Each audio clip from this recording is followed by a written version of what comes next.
So hello guys, आज की class आपके लिए बहुत इंपॉर्टेंट है जो कि हमने ली है रोज़गार विद अंकित टेलीग्राम ग्रुप से, जिसमें बहुत सारी इंपॉर्टेंट नोट्स हमें मिलते रहते हैं। हिस्ट्री, ज्योग्राफी जो भी हो, बहुत अच्छे नोट्स ये प्रोवाइड करते हैं। तो फर्स्ट हम स्टार्ट करते हैं।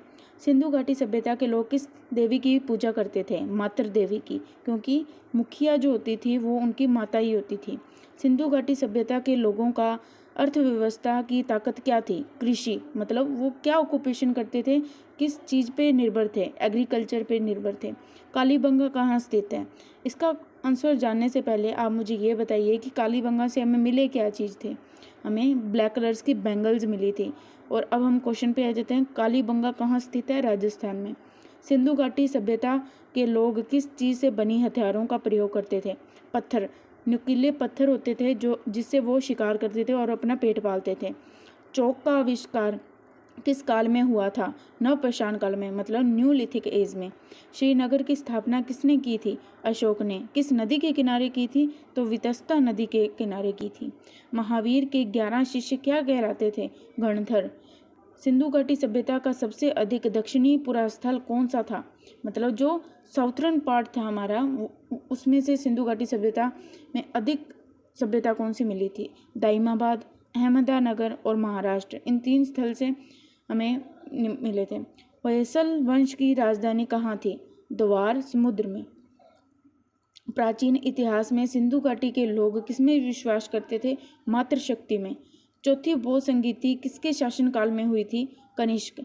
इसकी हमें चारों संगीति याद होनी चाहिए क्योंकि ये बहुत ज़्यादा इंपॉर्टेंट है, किसी की भी पूछी जा सकती है।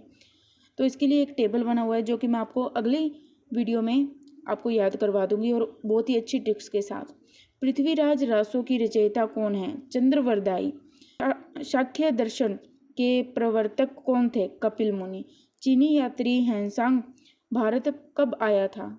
630 से 644 ईस्वी के बीच में। समुद्रगुप्त का उत्तराधिकारी कौन था? समुद्रगुप्त का उत्तराधिकारी कौन था? विक्रमादित्य, या उसे हम कह सकते हैं चंद्रगुप्त द्वितीय, मतलब चंद्रगुप्त सेकंड।